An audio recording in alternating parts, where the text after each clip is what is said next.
일반인들은 모릅니다. 네. 예, 뭐 홍보된 적도 없고 뭐 국가에서 알려준 적이 없습니다. 이런 허점을 이용했는 거죠. 우리나라와 아주 유사한 예. 전세가 볼리비아에는 있다고 합니다. 중요한 거는 이 볼리비아에는 전세 사기가 거의 없다라고 뭐. 이 가장 큰 이유는 주택금융제도가 이제 활성화되지 않았기 때문에 사금융 형태의 임대차 제도가 자연스럽게 형성되었다. 즉 임대인에게 이 전세금은 일종의 무이자 대출인 거죠. 네. 네네. 이 전세금 받아서. 근데 문제는 뭐냐? 이런 세금들은 체납한다고 해서 바로 등기부에 기재가 되지 않습니까? 네. 신탁에 서 있다는 거죠. 그렇죠. 근데 이거를 이런 것들이 이번 대선 공약에 좀 채택이 되어가지고 네. 활성화될 수 있게끔 하면 좋겠습니다. 맞습니다. 직업이나 장보가 없으면 대출 못 받는다고 합니다.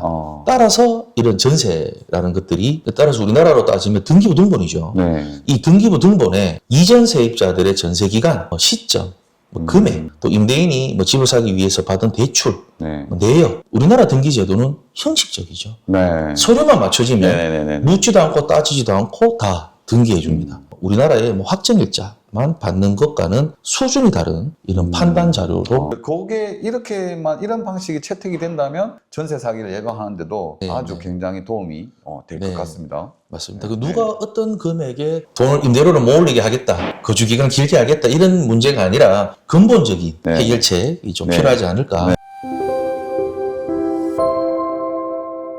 전세 사기를 막을 수 있는 방법은 없을까요? 있죠. 전세제도 부분이 없애면 있습니다. 됩니다. 아, 전세제도 전세제도를 없애면 네. 전세 사기는 발생하지 않겠죠. 이제 이 사기라는 게 형법에서 사기죄를 얘기하고 있는데 상대방을 기망해서 네. 재산상 이익을 얻으면 이제 그게 사기다라고 합니다. 우리가 이 전세 사기 유형들 다들 많이 아시겠지만 대표적으로 보면 임대인이 다수의 임차인과 계약하고 보증금 받아서 잠적한다든지 또는 선순위 보증금에 대해서 고지를 잘못되게 허위로 고지하는 경우도 있고요. 또 이 신탁 제도에 일반인들이 잘 모르시는 이 부분을 가지고 신탁을 이용한 사기 이런 것들이 이제 대표적인 유형으로 볼 수 있겠죠. 먼저 우리나라 전세제도 잠깐 말씀드리자면 전세제도 자체는 잘 아실 겁니다. 근데 왜 우리나라에서 다른 전 세계에 비교했을 때는 잘 없다고 하죠. 네. 우리나라만 유일한 제도죠. 예. 근데 이제 왜 생기게 됐냐. 6.25 전쟁하고 산업화, 도시화 이런 과정에서 도시 지역에는 주택난이 굉장히 심해지면서 이 전세 제도가 어느 정도 좀 자리매김을 했다라고 하는 얘기들을 하십니다. 이 가장 큰 이유는 주택금융제도가 이제 활성화되지 않았기 때문에 사금융 형태의 임대차 제도가 자연스럽게 형성되었다. 즉 임대인에게 이 전세금은 일종의 무이자 대출인 거죠. 네.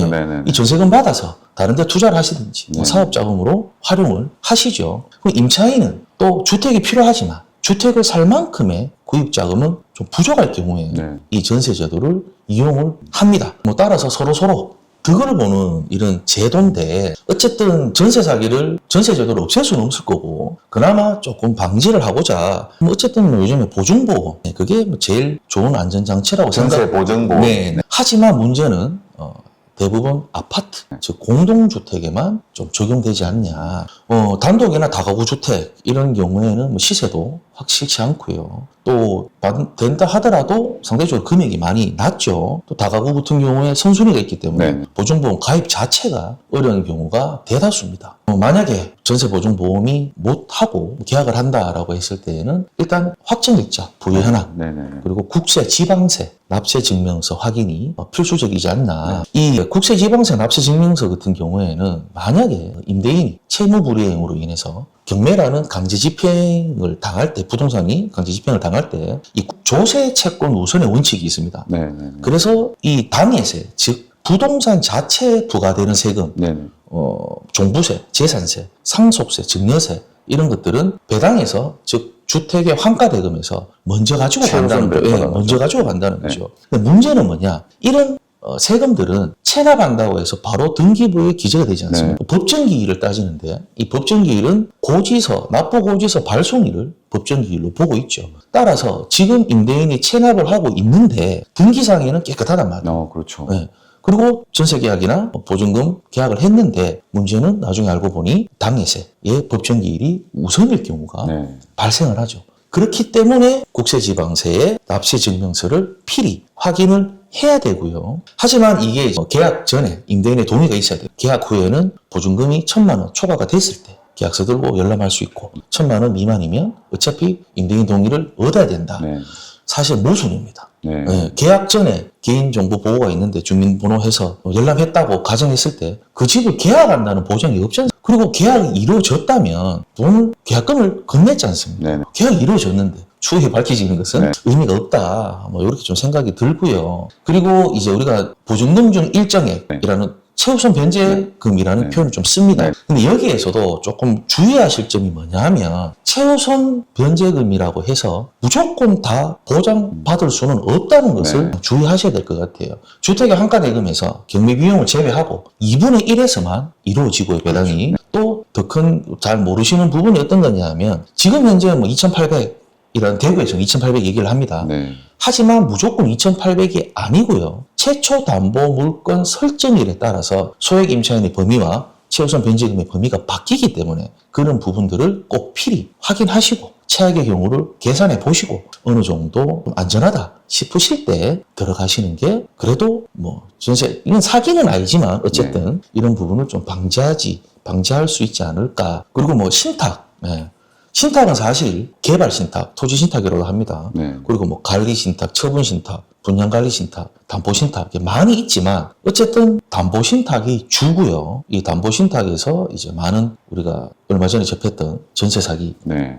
많이 나왔습니다. 원래 금융기관에서 부동산을 담보로 대출을 받을 때에는 저당권, 근저당권을 설정하는 것이 네네네. 일반적입니다. 네. 근데 담보 신탁을 하는 이유가 뭐냐? 이 근저당 설정 이후에 발생하는 해당 부동산에 대한 세금이나 아까 말씀드렸던 소액 임차인의 최우선 변제권 그리고 채무자 회사의 근로자의 임금 채권 등을 고려해서 근저당 설정 시에는 담보가치 대비 대출 한도를 줄이죠. 근데 신탁으로서 이 소유권을 초탁자에게 이전시키면 이런 후순위 권리자를 막을 수 있다. 그렇기 때문에 대출 한도가 올라가는 겁니다. 그렇죠. 결국 담보 신탁이라는 것은 후손이 임차인의 보증금을 보호해주지 않겠다라는 전제하에서 출발하는 건데 제일 큰 문제는 이 소유권이 신탁에서 있다는 거죠. 그렇죠. 근데 이거를 일반인들은 모릅니다. 네. 뭐 홍보된 적도 없고 뭐 국가에서 알려준 적이 없습니다. 이런 허점을 이용했는 거죠. 원래 있던 사람의 소유권을 원래 갖고 있던 사람은 임대 권한이 없죠. 수탁자 그리고 우선 수익자 등의 동의가 필요하고 그들의 동의를 해야지만 임대차를 계약할 수 있게 되는 겁니다. 네. 근데 동의가 있다라고 해도 이 수탁자는 임차보증금 반환 의무에 대해서 어떠한 책임을 지지 않는다. 네.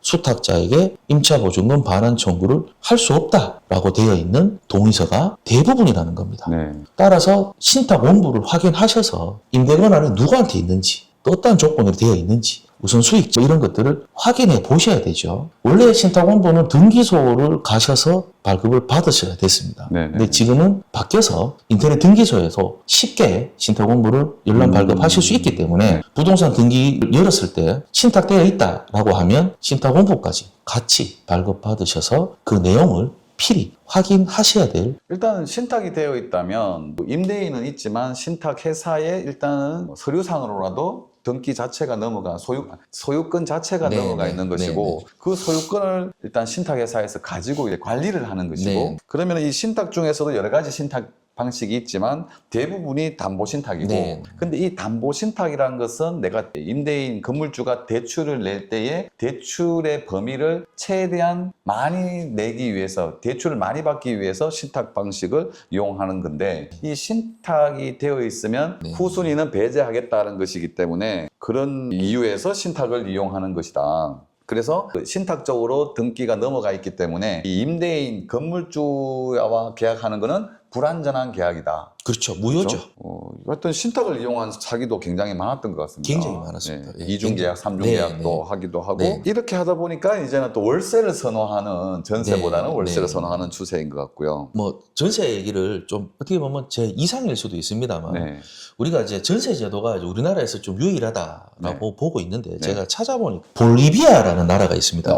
남미에 있는 네. 나라인데 네. 이 나라에서 집값의 한 40% 보증금 받고요. 네. 통상 2년에서 4년 계약하고 네. 만기 시에 전세금을 반환받는 이런 형태의 우리나라와 아주 유사한 예. 전세가 볼리비아에는 있다고 합니다. 우리나라의 반전세 같은 개념이에요. 아닙니다. 보증금을 40%? 그러니까 우리는 이 시장 상황에 따라서 네. 주택 가격에 따라서 이제 보증률이 많게는 75%, 70%까지 되긴 하지 않습니까? 네네. 이 나라에서는 매매 가격에? 네네, 매매 가격의 한 40% 정도가 전세금으로 측정된다고 예, 해요. 네네. 근데 중요한 거는 이 볼리비아에는 전세 사기가 거의 없다라고 하는데 이 볼리비아 역시도 이 불법적인 방법으로 거래하는 이런 암시장이 많이 발달돼 있기 때문에 네. 직업이나 정보가 없으면 대출 못 받는다고 합니다.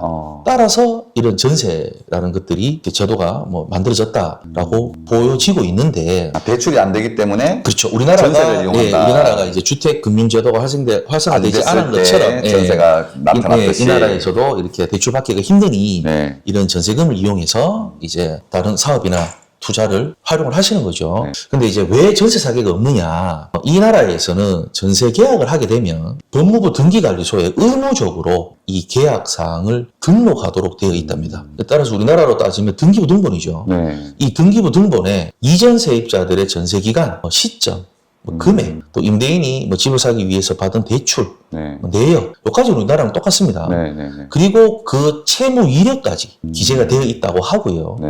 우리나라랑 다른 것은 의무적으로 등록을 해야 된다는 겁니다. 우리나라 같은 경우에는 주택임대차보호법이 제정되면서 주거용 건물의 임대차 등기가 되지 않아도 인도와 주민등록을 마쳤을 때에는 대항력 인정하도록 했죠. 네네네. 우리나라는 등기하지 않아도 된다는 말입니다. 볼리비아 나라는 무조건 등기가 돼야 된다. 그럼 이거는 즉 공시라는 얘기인데 우리나라 예전에는 이 주민등록 초본을 발급받는데 제한이 없었기 때문에 이런 주민등록 제도를 통해서 주택임대차 관계가 공시가 어느 정도 됐다라고 보여질 수 있었는데 이런 사생활 보호하고 이런 것 때문에 주민등록법이 개정됐죠. 네. 그래서 아무나 연락 못하고 본인과 세대원만 주민등록표를 열람할 수 있습니다. 그렇기 때문에 일반인에게는 공시가 안 되는 거죠. 공시가 되지 않습니다. 그래서 이 임대차 관계가 일반인이 볼 수 있는 이 등기부 등본에 기재하지 않고 이 불완전한 공시 방법, 이 주민등록 제도를 활용하다 보니까 이 경매 진행 절차에 있어서도 갑자기 가장임차인이 툭 튀어나오고 이런 부분도 있고요. 또 최우선 변제권 가졌다. 그러면 경매 신청 등기 전에만 전입신고를 하면 우선 변제권을 확보할 수 있기 때문에 경매가 임박한 경우에 우선권 확보를 위해서 소액임차인이 전입신고를 하는 경우가 종종 있죠. 네. 그렇기 때문에 금융권에서는 대출할 때 아예 방공제 얘기 많이 들어보셨을 겁니다. 방의 수만큼 최우선 변제권을 가지는 금액 빼고 담보 한도를 정하는 것이 관례가 되어져 왔다라는 거죠. 그리고 또 중요한 것은 볼리비아에서 이런 등기 등록할 때 서류만 접수된다고 해서 바로 등록되는 게 아니고요. 이 등기 관리인들이 대출과 담보 내역 등을 총괄 검토하고 세금 납부 여부도 자기들이 해주고 이 등기관리소 직원들이 전세 계약 상황에 대해서 누락된 서류나 계약상 미비한 점을 최종 다 확인해주는 실사한다는 문지기 역할을 하고 있다고 합니다. 근데 우리나라 등기 제도는 형식적이죠. 서류만 맞춰지면 묻지도 않고 따지지도 않고 다 등기해 줍니다. 따라서 심사를 하지 않는다. 이런 것도 이제 큰 차이가 있을 수 있고 우리나라 다가구 전세 사기 많죠. 볼리비아 같은 경우에 다가구 세입자가 이런 등기부 등본만 본다면 다른 가구의 전세 사항을 다 알 수 있다. 따라서 우리나라의 확정일자만 받는 것과는 수준이 다른 이런 판단 자료로 활용된다고 합니다. 따라서 정보 공시가 중요하지 않나. 제도적 개선이 필요하지 않나 생각합니다. 등기소 자체에 그런 얘기가 있었던 것 같아요. 이렇게 우리나라도 좀 공시를 해야 된다. 재산 상태라든지 모든 내용을 해야 된다고 했는데 아마 얘기는 인력이 없다.